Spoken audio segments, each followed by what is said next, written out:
Bawa shahararren makiɗi ne na al'adarsu na gargajiya.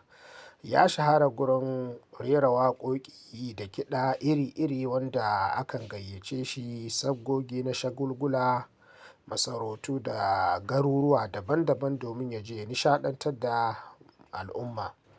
Yakan yi tafiye-tafiye daga garinsu zuwa wani guraren mai nisan zango domin ya je ya gudanar da sabgoginsa na kiɗa da rawa ya samu ɗimbin dukiya da arziki mai yawa.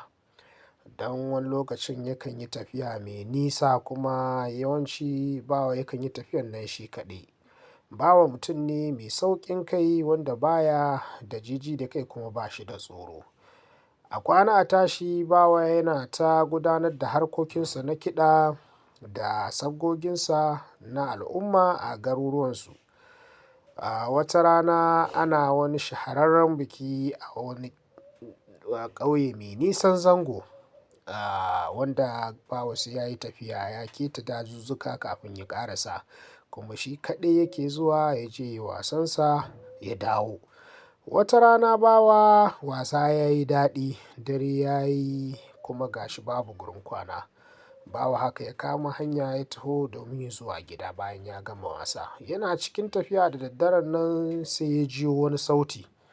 Shi kuwa Bawa bai yi ƙasa a gwiwa ba ya ce bari ya je ya gani. Ai kuwa Bawa ya dumfari gurin nan, yana zuwa gurin nan da yake jiyo sautin nan na kiɗa sai ya gane cewa ashe ba mutane ba ne, aljanu ne.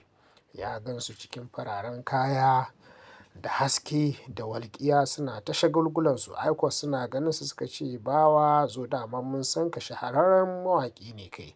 Zo kai mana waƙa. Ba tare da ɓata lokaci ba suka kai shi gurin sarkin mawaƙa. Sarkin mawaƙa ya kalli Bawa ya ce to da sharaɗi, za ka yi mana waƙa idan ta ba mu nishaɗi mu maka goma ta arziki. Idan kuwa aka samu akasin haka to za mu shanye jininka a wannan dokar daji. Ai kuwa Bawa ya fara waƙa ba tare da ɓata lokaci ba cikin tsoro, amma sai ya daure bai nuna musu ba. Allah ya taimaki Bawa kuwa wannan waƙa ta yi daɗi. Aljanu suka yi ta rawa suna tafa hannu suna ta aka shagali aka gama. Ai kuwa sarkin nan shi ma ya yi rawa ya yi bidiri. Bayan kammala wannan rawa da bidiri ya ce bari in maka goma ta arziki kamar yadda na yi maka alƙawari. Ya ɗauko ƙwarya cike da lu'u-lu'u da zinare ya ba wa Bawa, ya masa godiya ya ce to wannan naka ne, ka je gida ka yi shagalinka. Ai kuwa suka rako Bawa har izuwa bakin gari.